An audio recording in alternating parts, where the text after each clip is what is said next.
and today we're going to do a quick little tutorial on how to do bacon in the oven.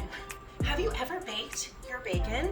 I find it's so much easier to take a baking sheet, put a piece of foil on it. I do spray it with a little cooking oil because before it gets really cooking, when the fat starts to render down, it can stick a little bit. So I do spray it with a little tiny bit of cooking oil. This is avocado oil. And I just lay out my bacon. My oven is preheating to 400 degrees. Now it's preheated. We use bacon bits on our salads and things like that. And it can be messy and time consuming to make a bunch of bacon in the pan because you have to break it up into batches. And this way we can do it on a cookie sheet. If I need more than one cookie sheet, I can do that, and I think I probably will.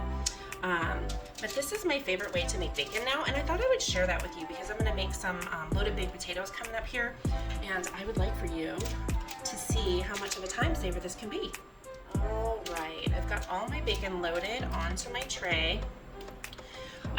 I don't mind if they touch, but I try not to overlap them because then they're not going to be baked evenly. I like my bacon to be crispy, and so that's what I'm going for. It's going to take, this is not a super thick bacon. It's going to take about 15 to 20 minutes. So at about 15 minutes, I just start checking on it and seeing where it's at for the crispiness factor. If you'd like to see a recipe on homemade bacon, look for that down below in the description. All right, we're about 20 minutes in, and my bacon is ready to sit here on a paper towel and lose some of that grease because I am not a fan of super greasy bacon. So I like to let it rest on some paper towels, blot it out, and then off I go. All right, bacon is there. I'm just gonna take a paper towel and set it on top. I did let this cool for a few minutes so it wouldn't burn my hand while I do this. And as you can see, foil that covers it, it's all pooled, all that grease is in that foil. So you have two options. You can pour it in a jar and save it for cooking. I grew up with my mom doing that. She used to make popcorn with bacon and I loved it. Like homemade popcorn, she'd use bacon grease. It was the best. Anyway, so you can save your grease, you can toss it, whatever you want to do, but it's contained in the foil. As long as you don't rip a hole in it, you're good. So cleanup's easy. Just pull out this a little bit more. And then all I'm gonna do is just slice it, dice it, chop it for my salads, for my loaded potato skins, which is coming up next. And they're delicious. It's such a great, like, it's not even a snack for me, it's a meal.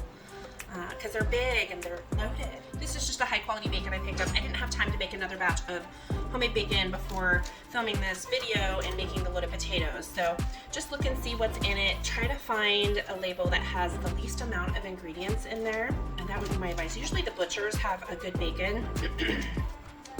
And this one's a little bit thinner too than I normally use, which is okay for these loaded potatoes that I'm about to make.